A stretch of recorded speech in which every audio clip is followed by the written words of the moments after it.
सत्ताधाऱ्याकडे राणीव आहे, म्हणजे सत्ता आहे, राणीव नाहीत. राणीव शब्दाचा अर्थ आहे तारुण्य पाहिजेत, शरीर चांगलं पाहिजेत, नाही का, सगळ्या वस्तू उपलब्ध पाहिजेत, त्याचा भोग म्हणजे राणीव. आता काय झालेले आहेत, ज्यांच्याकडे सत्ता आहे त्यांच्याकडे पैसे नाहीत, ज्यांच्याकडे पैसे आहेत त्यांच्याकडे सत्ता नाहीत, ज्यांच्याकडे दोन्ही आहे त्यांच्याकडे देखणे पण नाही. नाही कळालं अजून? शरीर चांगलं असणं हे पुण्य आहे महाराज.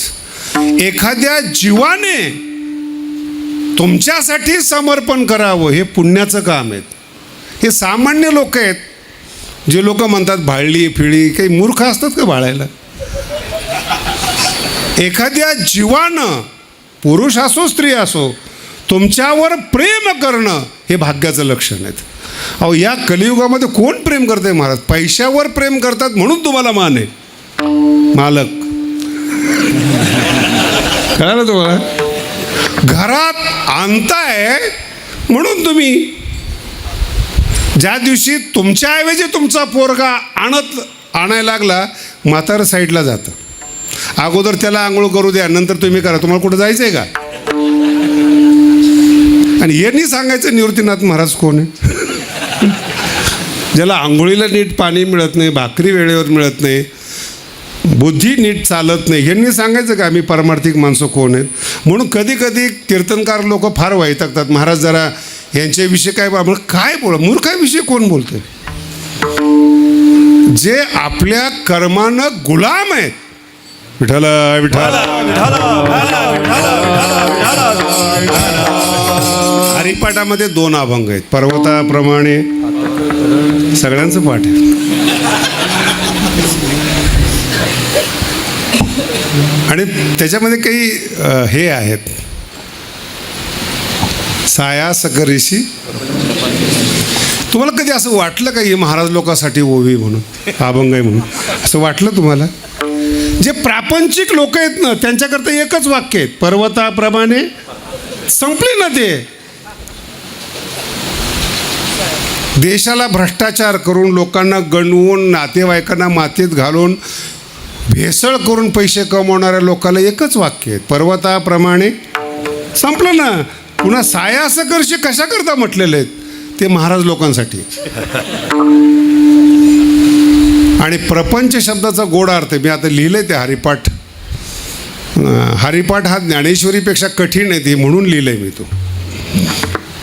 प्रपंच शब्दाचा अर्थ विस्तार, पचू विस्तारने धातू आहे. पंचानन म्हणतो ना आपण. पंचानन म्हणजे सिंहाला 5 तोंड असतात असं नाही. ज्याचं तोंड मोठं आहे त्याला पंचानन म्हणतात. आनंद म्हणजे तोंड, पंच म्हणजे विस्तारपूर्वक. सिंहाचं तोंड विस्तारपूर्वक आहेत आणि प्र लावल्यानंतर विशेष विस्तार आहेत. प्रपंच. जन्माला आल्यापासून परमार्थिक मनुष्य असू द्या, साधू असू द्या, कुणी असू द्या, तो जर विस्तार करत असेल ना भौतिकचं, तर तो प्रापंचिक आहे. आणि अशा साधूला सायास करून ज्यांनी प्रपंच केलेला आहे, मठाच्या नावाचा असो, परमार्थाच्या नावाचा असो, दिंडीचा असो, कशाचाही असो, विस्तार केला असेल. ज्ञानोबा त्याला प्रश्न विचारतात, सायास करीसी प्रपंच दिन निशी. याला हे शब्द आले की बरं सगळे कीर्तनकार दिसतात. कीर्तन ऐकणारे 11 नंतर झोपलेले असतात आणि कीर्तनकार निशी पळत असतो. सकाळी काल्याचे कीर्तन करायचे. दिन निशी, विश्रांती नाही कोटी, तोच म्हणतो. मुळात हा विषय कीर्तनकारासाठी असल्यामुळं बोलतोय बरं, बाकीच्याची दखलच घेत नाही. आणि म्हणून काय शब्द आहे, सायास करीशी प्रपंच दिननिशी. तो माणूस हरीशी न भजसी. दोन्ही शब्द आहेत, कोण्या गुणी आणि कोण्या अगुणी. कुठली कमतरता वाटली तुला की प्रपंचाचा, जड पदार्थाचा विस्तार करावा असा वाटला, आणि भगवंताचं काहीच नाही, भगवंताबद्दल प्रेमच नाही, ज्यांनी तुला जन्माला घातलं. हा एक प्रसंग आहे. आणि दुसरा प्रसंग असा आहे, स्वतःला अगोदर ओळखा. खूप कठीण आहे बरं का परमार्थ. मी तुम्हाला अगदी जाणीवपूर्वक सांगतो. जेव्हा लोक येतात ना, आम्ही कीर्तन ऐकतो, यूट्यूब ऐकतो, सगळं समाधान वाटतं, पण कळलं नाही याच्यावर माझा पक्का विश्वास असतो. कानाला गोड लागणं ही भाषा वेगळी आणि समजणं ही भाषा वेगळी. कानाला तिखट लागू द्या, पण समजलं तर कल्याण होतं. तिखट लागू द्या कानाला, पण गोड लागतंय म्हणून तुम्ही भाळताय, ही चूक आहे, हे पतन आहे. ज्ञानोबराय सांगतात, आमची जी श्रीगुरु आहेत ना ती राणीव आहे. जिथं आध्यात्मिक सत्ता आहेत आणि वय तारुण्याचे, निवृत्तीसी राणीव. निवृत्तीनाथांचं वैभव बघा ना काय, तारुण्य आहे, आध्यात्मिक सत्ता आहेत आणि महाबोधाचं जेवण आहे, हे ज्ञानोबराय सांगतात. आणि ते जेवण एकटे करत नाही आहेत. एक ज्ञानोबरायांची खूप सुंदर ओवी आहे, कैवल्य कनकाची दाना जोन कडशी थोरा साना. निवृत्तीनाथ महाराजांचं वर्णन करत असताना सांगतात, मोक्षाचं दान करत असताना जो न कडशी थोरा साना. लहान मोठ्याचं पाहत नाही, पण मुळात लोक तिथं जात नाहीत. म्हणून मी तुम्हाला मगाशी सांगितलं, वशिला कैवल्य कणक, काय शब्द आहे बघा, कैवल्य रूपी सोन्याचं दान करत असताना, हे निवृत्तीनाथाचं वैभव आहे. कैवल्य कनकाची दाना जो न कडसे. याच्यापेक्षा एक ओवी अतिशय सुंदर, जेवढ्या स्त्रिया बसलेल्या आहेत, यांच्या अंतःकरणात जरी लोभ असला, जरी यांना बरेचसे लोक लोभी म्हणत असले, तर यांना जर विचारलं, संसार एका बाजूला आहे आणि नवरा एका बाजूला आहेत, काय निवडाल? बोला ना, काय निवडतील? नवराच निवडणार ना. संसार पुन्हा पुन्हा येणार आहे, पण नवरा पुन्हा येणारा नाही. ज्ञानोबराय काय म्हणतात बघा निवृत्तीनाथांच्या विषयी, ब्रह्मविद्या ही स्त्री आहेत आणि तिचं मंगळसूत्र निवृत्तीनाथ महाराज आहेत. काय ज्ञानोबराय एक एक शब्द आहेत. मला तर वेळ कमी पडतोय, फक्त जेवढं तुमच्या पदरात पडेल, जेवढं मी बोलेल तेवढे घ्या. जो आज्ञेचा आहे व तंत, ज्ञानोबरायांचा शब्द काय, आज्ञा म्हणजे ब्रह्मविद्या, आहे व तंतू म्हणजे मंगळसूत्र. विठ्ठल आता उपाय वनवसंत, जो आज्ञेचा आहे. निवृत्तीनाथ महाराज माझे ब्रह्मविद्येचे मंगळसूत्र आहेत, सौभाग्य आहेत. काय याच्यापेक्षा बोलायचं महाराज निवृत्तीनाथांच्या विषयी? ब्रह्मविद्येचं सौभाग्य श्रीगुरु असतात. दुसरा टप्पा सांगतो आणि तो फार महत्त्वाचा आहे. आता जगामध्ये 2 प्रकारचे लोक आहेत परमार्थामध्ये, बरं का. पुन्हा सांगतो, पुन्हा जाणीव करून देतो, फक्त पारमार्थिक लोकांसाठीच बोलतो आहे आज. 2 प्रकारची लोक आहेत. एक तर विद्वान आहेत, शब्दाचं अध्ययन करणारी लोक आहेत, आणि दुसरी आहेत की योग विद्या करणारे, साधना करणारे, समाधीपर्यंत जाणारी लोक आहेत. ही 2 लोक आहेत. ज्ञानोबरांचे शब्द पहा कसे आहेत. शब्द जात आलो ढिले, ज्ञानोबरांची ज्ञानेश्वरीत ओवी आहे. हे शब्द फार खतरनाक आहेत. हे न्यायशास्त्रातले शब्द आहेत. मला बरेचसे कीर्तनकार म्हणतात की तुमच्या बोलण्यात न्याय येत नाहीत. म्हटलं तू माझ्यावर अन्याय करतोस. तो कुठं येऊन गेला हेच तुला कळत नाही. आता काय बोलू तुला. शब्द जात हा शब्द न्यायशास्त्रातला आहे. आणि शब्दजात म्हणण्याचा अर्थ काय माहिती आहे का. आता आपण एवढे सगळे बसलेले आहेत, तर एखादं सिस्टम चालती, भारताची सिस्टम चालती, त्याच्यामध्ये अर्थशास्त्री वेगळे आहेत, कायदा निपुण असणारे वेगळे आहेत, सत्ता कशी प्राप्त करायची थिंक टँक वेगळे आहे, सत्ता भोगणारे वेगळे आहेत, कार्यकर्ते, आणि ती एक सगळी सिस्टम म्हणून देश चाललेला आहे. जसं एक कुटुंब आहेत. आणि हे तसं अध्यात्मामध्ये सगळ्या प्रकारचे विषय आहेत, पण शब्दातून ते प्रगट होतात. अर्थशास्त्र शिकायचं असलं तरी शब्द लागतात, योग शिकायचा असला तरी शब्द लागतात, वेदांत असला तरी शब्द लागतो, व्याकरण असला तरी शब्द लागतो. म्हणून सगळ्या विषयांना एकत्रित करण्याकरता माऊली एकच शब्द सांगतात, शब्द जात. हा न्यायशास्त्राचा शब्द. ज्ञानोबराय म्हणतायत, गुरु न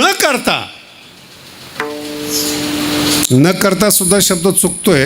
पण आता तुम्हाला समजून सांगण्यासाठी, गुरु करणं म्हणजे काय लग्न करणं आहे का. लक्षात आलं. सगळ्यात मोठी पातळी ही, पण त्याचा आपण विस्तार पुढा पाहू. शब्द जात सगळ्या विषयामध्ये विद्वान आहेत. आणि तो इतका विद्वान आहे की संपूर्ण महाराष्ट्र भारत त्यांना देव म्हणून मानतो, इतका विद्वान आहेत. शब्द जात आलो ढिले, हा एक टप्पा आहे शब्दांचा. दुसरा टप्पा आहे समाधीपर्यंत गेलेला, चांगदेवापर्यंत आठवून घ्या. आणि मला वारकरी संप्रदायाचे काही काही गणितच कळत नाही. आता चांगदेव हे योगी आहेत, याच्यावर काही संशय तुम्हाला? समाधी आणि चांगदेव शरण आले ज्ञानोबरायाला, कोरं पत्र पाठवलं, त्याच्यावर ओव्या लिहिल्या ज्ञानोबरायाने. मग चांगदेवाचे गुरु कोण व्हायला पाहिजेत? बोला ना. भिंत चालवली ज्ञानोबरायाने, 65 लिहिली ज्ञानोबरायाने. गुरु कोणाला केलं? बोला ना. चांगदेवाचे गुरु कोण आहेत? मुक्ताबाई. आणि बाया जर कीर्तन करायला लागल्या तर कीर्तनकार विरोध करतात. कोणाची चूक आहे ती? बोला ना. कधी हा गणित केले का तुम्ही?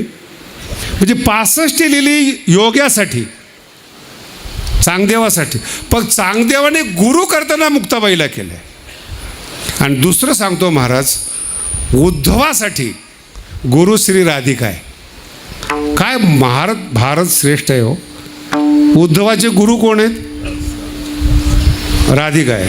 हे काय स्त्री पुरुष यांनीच म्हणायचं याती भलती नारी, यांनीच विरोध करायचा. पुन्हा आपल्याला संप्रदायच कळत नाही महाराज. म्हणून मी हा अभंग सांगतोय तुम्हाला की काय नेमकं म्हणायचं आहे. कारण की हे ठरलेलं आहे तुम्ही कोणाचे शिष्य होणार. तुमची योग्यता तुमची ठरलेली आहे, तुम्हाला कोणता गुरु पाहिजेत. संस्कृतमध्ये म्हण आहेत, यादृशो यक्षः तादृशो बली. जसा देव असेल ना तसा बळी द्यावा लागतो. वड्यातला असेल तर कोंबड्यावर भागतं, खंडोबा असेल तर त्याला थोडंसं मोठं लागतं, अजून त्याच्यापेक्षा मोठं असेल तर त्याला जास्त लागतं, तिरुपती असेल तर जरा त्याला सोनं लागतं. यादृशो यक्षः. तसं तुम्ही किती विद्वान आहेत त्यानुसार तुमच्या गुरुची योग्यता आहे. विठ्ठला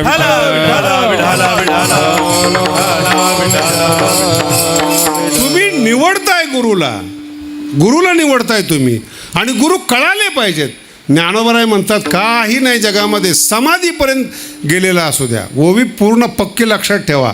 शब्द जात आलो ढिले, का योगाधिक अभ्यासिले. आलो ढिले आणि अभ्यासिले दोघात फरक आहे. शब्द संपन्न म्हणून आपण शब्द लिहितो, वेदशास्त्र संपन्न, त्याला आलो ढिले म्हणतात. आणि योगाचा अभ्यास करावा लागतो. का योगाधिक, योग आहे आधी ज्याच्या, अशा सगळ्या उपासना अभ्यासिले. ज्ञानोबराय म्हणतात काही उपयोग होत नाही. ज्ञानोबरायावर ज्यांचा विश्वास आहे त्यांच्याकरता बोलतोय. समाधी लावू द्या. तुम्ही आत्ताची योग गुरु बघा ना, तुम्ही ती योगी आहेत आणि योगाचा व्यापार करतायत. नाही कळालं? योग सेंटर काय ना, अमेरिका जा, लंडनला जा, काय नाव आहे त्यांचे? योगा. आता योगा हा काही व्यवसायाचा विषय का समाधीचा विषय? बरं, याला योगातून समाधी लागत नाही म्हणून योगाचा बिझनेस करतो, म्हणजे प्रपंच करतो. आत्ता सांगितलं तुम्हाला. सायासं योगाचे सेंटर काढणं म्हणजे सोपी गोष्ट नाही महाराज. ते सगळं निघणं, त्याचे सिस्टमॅटिक व्यवस्थित पैसा येणं अवघड गोष्टी आहेत ह्या. योग सोडून सगळं करणं म्हणजे योग गुरु होणे. मराठी अजून पकडता येत नाही बरं. ज्ञानोबराय म्हणतात हे जगात दोनच आहेत, जगात दोनच आहेत. एक तर विद्वान आहेत, नाही तर समाधीवाले योगी आहेत. का योगाधिक अभ्यासिले तै तेची म्हणो. पुढचा शब्द लक्षात ठेवा, आपुले. विद्वत्ता आपली, योग आपला तेव्हाच म्हणावा जेव्हा गुरु अनुकूल असतील. सानुकूल गुरु. आपुले शब्द आहे ना, अजून नाही कळाले तुम्हाला? विठ्ठल विठ्ठल. चांगला कीर्तनकार आहेत, टॉपचा कीर्तनकार आहेत. आपुले शब्दासाठी सांगतो, उत्तम कीर्तनकार आहे. मला तर असल्या ऑफर येतात ना, जे पुण्या भागातले गुंठा मंत्री आहेत ना, त्यांना कीर्तन पाहिजे असतं. मागण्याची पद्धत त्यांना माहीत नाही. आता त्याला मी तरी काय करू त्याला. जसं भाग असेल मराठवाड्यामध्ये जेव्हा पहिल्यांदा मी बाबांच्या गादीवर बसलो तेव्हा तो वेगळाच शब्द यायचा. बाबा 7 दिवस कीर्तन ठरलेले, सप्ताह ठरलेला आहे, तुमचा कोणता दिवस घालायचा. भावना समजून घ्या, बाकी काय करायचं आपलं. माझा कोणता दिवस घालायचा. मग मीच विचारतो तुला कोणता घालावं वाटतं. नाही कालच ठीक आहे. म्हटलं घाल. आता नवीन पुण्यातले लोक येतात, महाराज आम्हाला तुमचं कीर्तन ठेवायचं आहे. म्हटलं ठीक आहे. म्हटलं कीर्तन नाही करत वयमानाने वगैरे, कीर्तन नाही होत, पैसा बोला. नवी श्रीमंत लोक काय म्हणतात, पैसा बोला. बरं त्यांचा दोष नाही ना, असे बरेचसे आहेत पैसा बोला म्हणले की तारीख देतात. त्यांचा काय दोष आहे, त्यांना सवय लागली. ते पण त्याच लाईनीमध्ये आम्हाला समजतात. तसं निवृत्तीनाथ महाराजाला समजू नका बरं का, त्याच्यासाठी चाललंय सगळा ओहापोह. पैसे बोला म्हणलं नाही बुवा आपलं काही नाही महाराज आम्ही हेलिकॉप्टर पाठवू म्हणलं नाहीच यायचं. नाही कळालं तुम्हाला. मग तुम्ही एवढा शिकून काय फायदा. आम्ही काही गुन्हा केला आहे, अपराध केला आहे. एवढं शिकून नीट आहे का, हा ज्ञानोबारातला पक्का शब्द आहेत. आपुले. तुम्ही शिकलात ना, तुम्हाला समजदार करण्याकरता विद्वत्ता तेव्हाच कामाला येते जेव्हा गुरु अनुकूल असतात. नाहीतर तुमची विद्या, तुमचा योग प्रपंच वाढवण्यासाठी असतो, लोकांचं मनोरंजन करण्यासाठी असतो. लोकांनी चांगले कीर्तन करतात, 1 लाख मागले, 1 2 लाख. त्याच्या सांगण्यावरून महाराज तिथं जाऊन कीर्तन करतो. ते कीर्तन त्याच्यासाठी नाही आहेत, पब्लिकसाठी आहेत, त्या माणसासाठी. ज्ञानोबारांचा शब्द आहेत, योग असो किंवा विद्वत्ता असो ते म्हणो या आपुले. ती विद्वत्ता तुम्हाला कारणीभूत व्हायची असेल तर निवृत्तीनाथांनी आशीर्वाद द्यावेत. सानुकूळ शब्द आहे, गुरु केलेला नाही, सानुकूळ गुरु. विठ्ठला विठ्ठला. आणि पुढचा टप्पा आहे का जे मला मुख्य सांगायचं, ही सगळी भूमिका आहे. सानुकूळ गुरु ज्या दिवशी तुम्हाला दिसले त्या दिवशी तुम्हाला गुरु कळाला.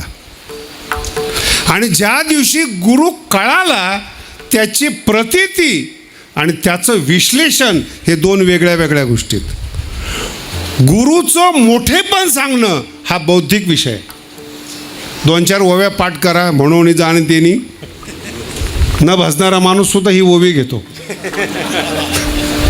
म्हणून जाणे तेनी गुरु. ह्यांनी कधी सेवा केली याला विचारा बरं जरा. लोक आहेत, ग्रामीण भाग आहेत, लोकांना बरं वाटतं हा भाग वेगळा आहे. पण गुरु ज्यावेळेस सानुकूल होतात तेव्हा गुरु आपला अधिकार दाखवतात, आपला. आणि तो अधिकार समजणं आणि अधिकार अनुभवाला येणं याच्यात फरक आहे. सगळे कीर्तनकार मंडळी सगळ्यांचा हरिपाठ पाठ आहेत. कधी बारीक निरीक्षण केले का की हरिपाठात 2 शब्द वेगळे वेगळे आहेत, गुरुविन ज्ञान आणि गुरुविन अनुभव कैसा कळे. 2 आहेत. खरं ज्ञान, मूळ ज्ञान गुरुशिवाय मिळत नाहीत. गुरुविन ज्ञान पहिला टप्पा आहे. आणि गुरुविन अनुभव कैसा कळे. विठ्ठला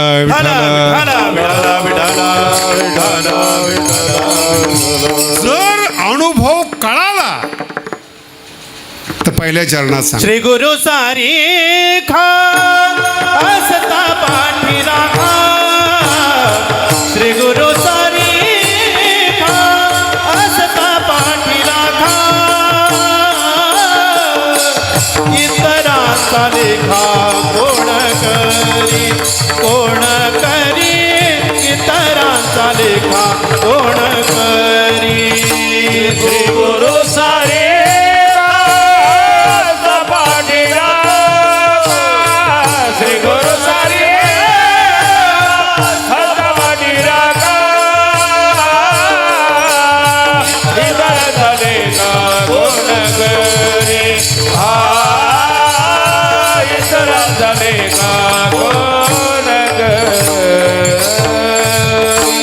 हा जो शब्द आहे ना श्री गुरु सारिका